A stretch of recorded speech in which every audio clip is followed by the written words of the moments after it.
সকাল হতে না হতেই সূর্যের আলো দেখো ঝকঝক করছে। একদম সূর্যি মামা তার কৃপা পুরোপুরি আমাদের উপরে বর্ষণ করছে। এখন কটা বাজে জানো? সকাল 7:30। আর আজকের ব্লগটা এখন শুরু করছি। আজ হচ্ছে শনিবার। হ্যাপি উইথ পিঙ্কি চ্যানেলের নতুন একটি ব্লগে তোমাদের সবাইকে স্বাগতম। নিশ্চয়ই তোমরা সবাই খুব ভালো আছো, আর আমি তো খুব ভালো আছি। আর আজই প্রথম যে বন্ধুরা আমার ভিডিওটি দেখছো, প্লিজ সাবস্ক্রাইব করে আমার পরিবারে চলে এসো। আর পুরনো বন্ধুরা, তোমাদের সবাইকে অনেক ভালোবাসা। ভিডিওটি কেমন লেগেছে সেটি অবশ্যই কমেন্টস করে বলো।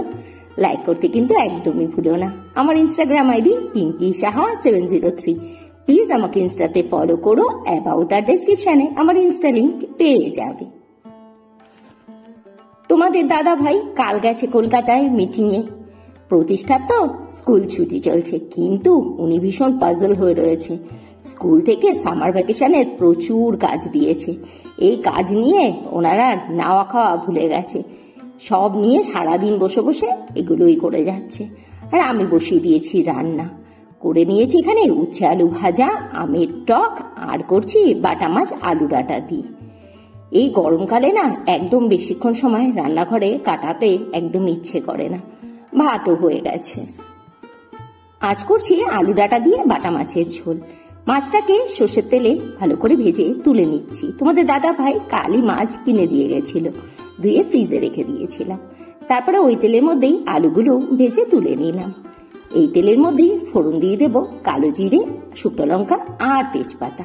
ফোড়ন থেকে ভালো গন্ধ বেরিয়ে গেছে। অল্প একটু জল দিয়ে দিয়েছিলাম ওর মধ্যে। দিয়ে ওর মধ্যে দিচ্ছি জিরে, হলুদ, লঙ্কা, ধনে, স্বাদ মতো নুন দিয়ে মশলাটা ভালো করে কষে নিয়ে ডাঁটাগুলো দিয়ে দিলাম। ভেজে রাখা আলুটাও দিয়ে একটু ভালো করে কষে নিয়ে আগে থেকে করে রাখা গরম জলটাও অ্যাড করে দিলাম।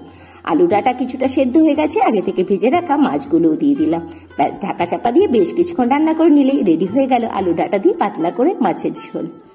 রান্না বান্না ওদিকে কমপ্লিট করে এদিকে মেশিনে জামা কাপড়গুলো সকালে লাগিয়ে দিয়েছিলাম। এগুলোও দিচ্ছি নেড়ে। কি প্রচন্ড রোদের তাপ গো! কদিন ধরে ছাদে তো যাওয়াই যাচ্ছে না। সেই সকালবেলাতে ছাদে গিয়ে ওই যে ছাদে কয়েকটা মানি প্ল্যান্ট গাছ আছে, ওগুলোতে জল দিয়ে আসতে হয়। একদিন যদি জল দিতে যেতে ভুলে যাই, গাছগুলো গিয়ে দেখি পরের দিন কেমন যেন হলুদ হয়ে গেছে। আর কি প্রচন্ড গরম হাওয়াও দিচ্ছে, লু দিচ্ছে। আর খুব প্রয়োজন ছাড়া বাড়ির বাইরে খুব একটা বেরোনো সবার পক্ষেই অসম্ভব হয়ে দাঁড়িয়েছে। আমার তো খুব একটা দিনের বেলা বাড়ির বাইরে যেতে হয় না, কিন্তু যারা যায় তাদের খুব কষ্ট হয়ে যায়। জামা কাপড়গুলো নেড়ে দিয়ে এসে এদিকে লেগে পড়লাম কিচেন ক্লিন করতে। কিচেনটা প্রচন্ড নোংরা হয়ে যায়, আর আমার জামা কাপড় পুরো ঘামে গেছে, চুপচুপে হয়ে ভিজে। তাড়াতাড়ি করে কিচেনটা ক্লিন করতে হবে। এরপরে আবার ঘর মুছতে হবে, উঠোন ঝাড় দিতে হবে, ঠাকুর বাসন মাজতে হবে। কাজের আর শেষ নেই গো। একের পর এক কাজ চলতেই থাকে। সকাল থেকে রাত প্রতিটা দিন এক রুটিনের কাজ করে করে এক প্রকার ক্লান্ত হয়ে পড়েছি।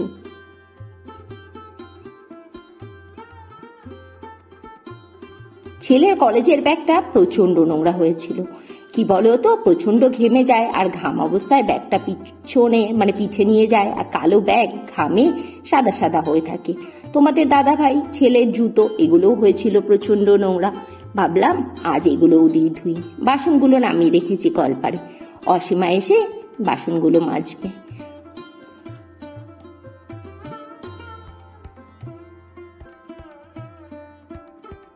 প্রতিষ্ঠা স্কুল থেকে আবার দিয়েছে হাতের কাজ তৈরি করতে। মনে আছে আমরা ছোটবেলাতে এই যে মাটির এই জিনিসগুলো তৈরি করতাম, ওকে দিয়েছে 3 রকমের ফল তৈরি করতে আর 3 রকমের সবজি তৈরি করতে। এগুলো ওর হাতে হাতে দিচ্ছি তৈরি করে। স্নান করে চলে এসেছি লাঞ্চ নিয়ে। লাঞ্চটা তো রান্নার সময় কিছুটা দেখিয়েছিলাম, ফাইনালটা এখন দেখে নাও। এই গরমের দিনে সব থেকে কষ্টের কাজ কি জানো? যারা করে একমাত্র তারাই জানে। সেটা হচ্ছে রুটি করা। সত্যি বলছি, এর থেকে যেন এক ঝুড়ি বাসন মাজা অনেক শান্তির। আমার অবস্থাটা একবার দেখো, আমি কি পরিমাণে ঘেমেছি। আমার এই রুটি করতে একদম ভালো লাগে না গো। যারা রুটি করো তোমরাই জানো যে রুটি করতে যে কত কষ্ট হয়। আজ আবার সকালবেলাতে রান্নার সময় আমি রাতে রুটি খাওয়ার জন্য তরকারিটাও বানাইনি। মানে দেখতে পেলে শুধু মাছের ঝোল আর উচ্ছে ভাজা করেছিলাম, উচ্ছে আলু ভাজা। এখন আবার রুটির সাথে একটা তরকারিও বানাতে হবে। ভাবছি ডিম দিয়ে ভুজিয়া করে দিই, ওটা একটু তাড়াতাড়ি হবে। কালকের আবার দেখো লুচি করেছিলাম না, 2-3টে গোল্লা থেকে গেছিল, ওগুলোকে দিয়ে আবার ছোট ছোট করে একটু রুটি করে দিচ্ছি প্রতিষ্ঠাকে। আর আজকে এই রুটিগুলো করলাম, প্রতিষ্ঠা ছোট ছোট রুটি পেলে খুশি হয়ে যাবে। এরকম মিনি রুটি।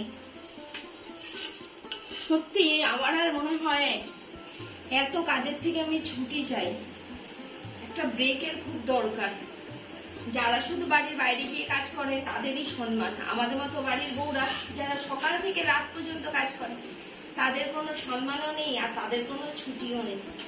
মনে হয় এই জীবনটা শেষ করে ফেলি, আর বাঁচবই না, মরে যাই, মরে গেলে মনে হয় শান্তি পাবো